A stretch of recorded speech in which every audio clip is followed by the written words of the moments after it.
How's it going, guys? Welcome back to Upstate Angling. Today I'm actually very excited about today's video because we're talking about something that I love, and that is chatterbaits. So with this video we're going to talk about certain kinds of chatterbaits. We're going to talk about gear, line, rods. We're going to talk about trailers, colors, sizes. We're going to go into everything, retrieves, where to throw it. I'm going to talk about everything in this video, but we're also going to keep it short. So let's get right into it. So chatterbaits are one of probably my favorite bait that to throw, and they are getting very popular, but I've always had great success on them. So I'm going to share some of my ways of fishing. I'm no chatterbait master or anything. I've only been fishing them for like a year, 2 years now, so I'm not great with them, but I do know the basics. So to start off, we're going to talk I figured we'll start talking about actual types of chatterbaits, and then we'll go into gear, then we'll get into the actual chatterbait, the colors, the sizes, the trailers, stuff like that. So right here I've got, I don't know, maybe 10 chatterbaits, and I've got some Z-Man. Most of these are, all these are pretty much Z-Man, so I've got some Z-Man originals. I like the originals.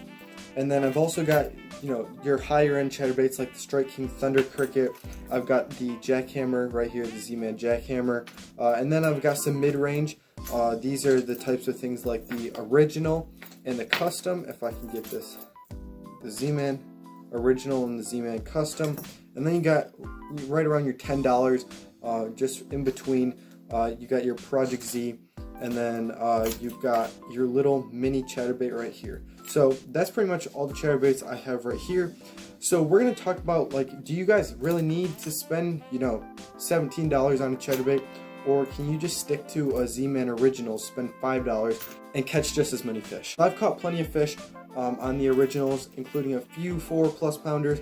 And I've caught plenty of fish, and they hold up. They're good baits. But there are a few flaws that they do have, that by stepping up in price, by even getting like $2 more, getting the custom, will solve and can actually upgrade your chatterbait game. When you're looking for a chatterbait and kind of deciding what you want to throw and looking for key components, you want to look at a few different things. So what exactly does make a chatterbait you know, good, and why are you paying an extra $10 or even $12 more for a jackhammer? What are you getting in those $12? So I'll explain that to you. Pretty much when you're looking at a chatterbait, you want it to start vibrating when it's in the water. You want it to start vibrating right away. You know, you're paying for a better hook. They stay down better. So pretty much what I mean by that is when you throw a chatterbait out and you're reeling it in, about halfway through your cast, if you're fishing a cheaper chatterbait, it starts to rise up to the surface, no matter if you keep your rod down or not. So the difference between an original is this: you have to really pop your rod to get it vibrating. This has a decent hook on it, really no trailer keeper. The skirt is okay, but you know, it comes up really, it comes up to the surface, and it doesn't really vibrate. And with the jackhammer, you're pretty much getting a good skirt, an extremely good hook. You're getting a better trailer keeper, and this thing vibrates right away, and it stays down in the water column. Therefore, your bait is in the strike zone longer, and that can actually help the amount of fish that you catch. So it's one of those things, as you go up in price, you will get better. So here, right here is the original, and then as you step up in price, you know, the custom, this one stays down better, vibrates better, has a little bit better hook, and then you go up like $3 more. This one, it's got the better head paint, better skirt, and then you get all the way up to like a jackhammer. And this not only has better qualities, but it also has a little feature on it where when you're swimming it, it'll just be swimming and it'll dart off like a fleeing bait fish. So the Thunder Cricket also has that, but this is actually, these are both like $13 and $17, so they're both expensive. So that's kind of up to you whether you want to pay the extra money or not to get those better components. So let's get into gear before we talk about the actual chatterbait. And I've kind of chosen 4 different setups that you could potentially throw a chatterbait on. And I've got my favorites. I'm sure you guys have your favorites, but we're going to talk about a few different combos. So we're going to start with the lightest and go into the heaviest. So first of all, we're going to start out with throwing something like this. This is a 7-foot medium rod with a moderate tip. Now pretty much why you want to throw this, this usually I would have 15-pound fluorocarbon on this.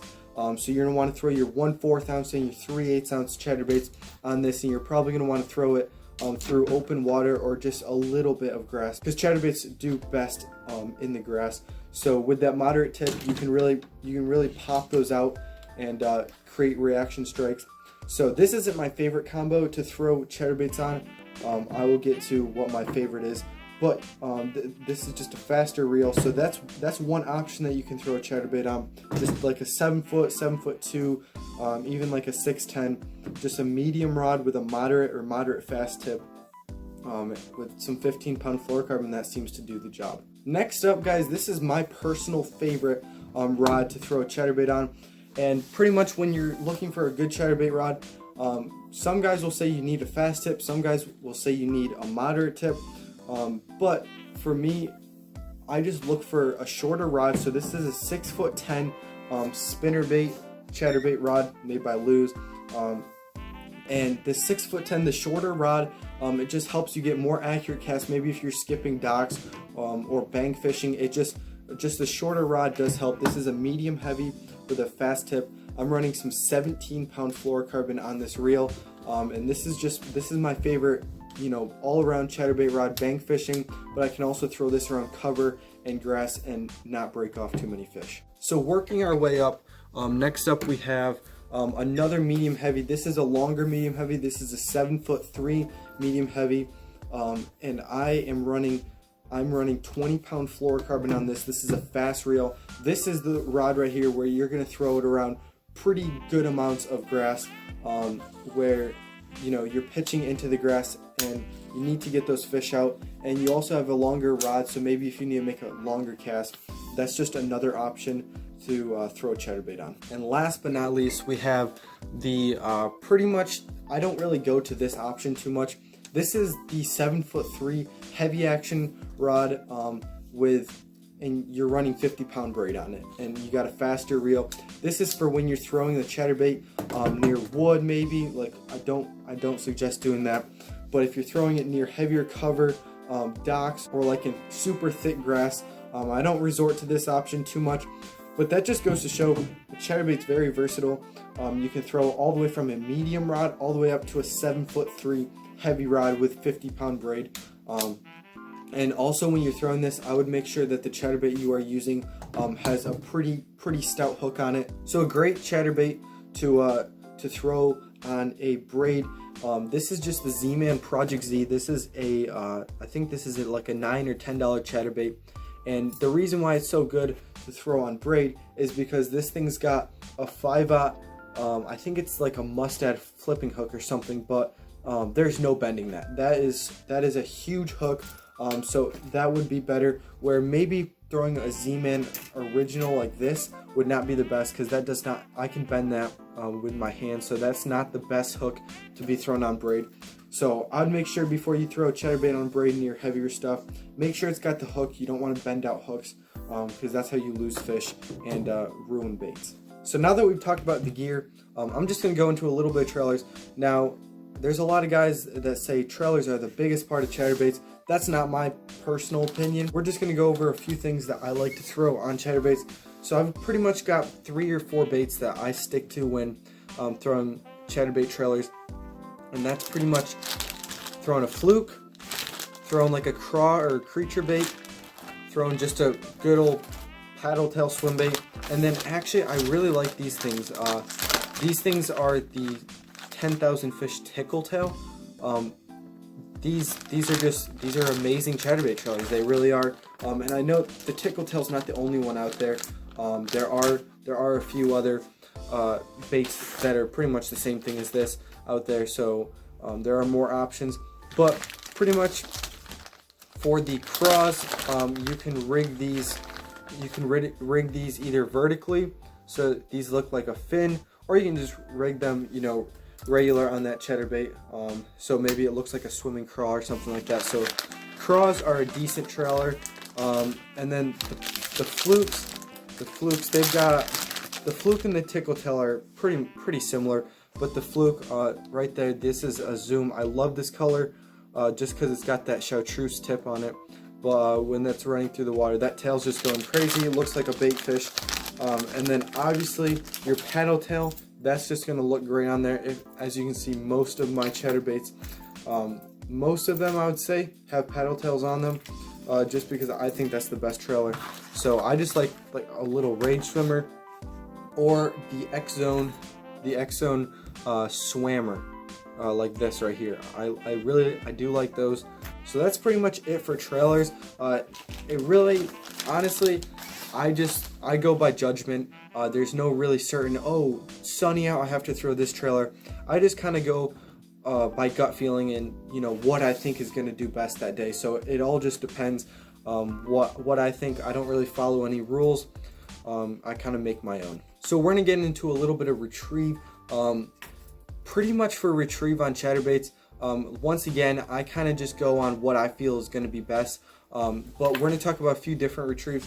One thing you can do, and this is another reason why it is best to maybe have a bladed jig that starts up really quick, is you can just put maybe craw on the craw or even like a paddle tail and just bounce it so it looks like a feeding bluegill or something, and you just bounce it, and every time you pick it up it's going to vibrate and it's going to create a reaction strike.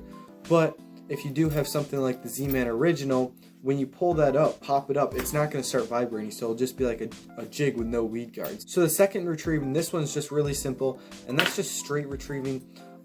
You don't just cast it out, let it sink maybe, I don't know, 2 or 3 feet. It's reeling in on a weed line or some sparse grass. Retrieve number 3, this is my personal favorite, and this is just the casting out, retrieving, you just pop it. One, you can pop it through grass, but probably like 50 to 75% of the fish that I catch on a chatterbait is after I pop it out of a little bit of grass. So my favorite reason to use a chatterbait is when I've got some sparse grass, not super close to the bank, but just in the middle of the water, got some grass growing up, and just throwing between that grass. When you feel the grass, you just pop it, and those fish are sitting in the grass and they just come up and eat it. Or you can just throw this through open water and you can just pop it and make that vibrate real quick for a second, and it'll create the reaction strike. One thing you have to remember when fishing is don't overcomplicate things. You don't have to go out to the water and be like, all right, so I got to follow all these tips that I saw on Tactical Bassin or even this channel. Just go out to the water, do what you think is right, maybe keep some tips in mind, but you don't have to follow everything, because the bass aren't following rules either. So you don't have to follow rules. Kind of just do what you think is right, and what you think will work, and you will always find success. And also, when you go out to the water, just because, you know, one retrieve didn't work that day does not mean that retrieve doesn't work at all. It just means, you know, maybe they weren't feeling that today. So never give up on something just because you had one bad day with it. So that's really all. One last thing is sizes and colors. And this really does not have, if you look at all my chatterbaits, every single one except for, you know, 2 or 3 are all natural colors, and they're all my chatterbaits except for 2. 2 out of the 12 here are 1/2 ounce. The rest are 3/8, or you got the little mini one right here that's 1/8. But 3/8, perfect, especially from bank fishing. I know there's guys out there that fish deeper water, like, you know, 20-30 feet, that want to fish the bottom, but so they'll have like a 1 ounce chatterbait. When you're bank fishing, you want to get away with the lightest weight possible. It's pretty much up to you guys. I stick to 3/8 ounce, and I also stick to natural colors. I do have like a black and blue chatterbait here that I will throw in dirty water, and I've got some white chatterbaits that I'll throw in some dirtier water too. But I stick to like pretty much all natural colors, as you can see here. So like I said, pretty much most of this stuff really is up to you. Use your own opinion, what you think you should be throwing, because let's face it, my water is not the same exact water as all your guys's, unless you're like Eric, then we fish the same water. But all you guys watching probably fish different water than I do. So it's not going to be the same. So just go with what you think is right.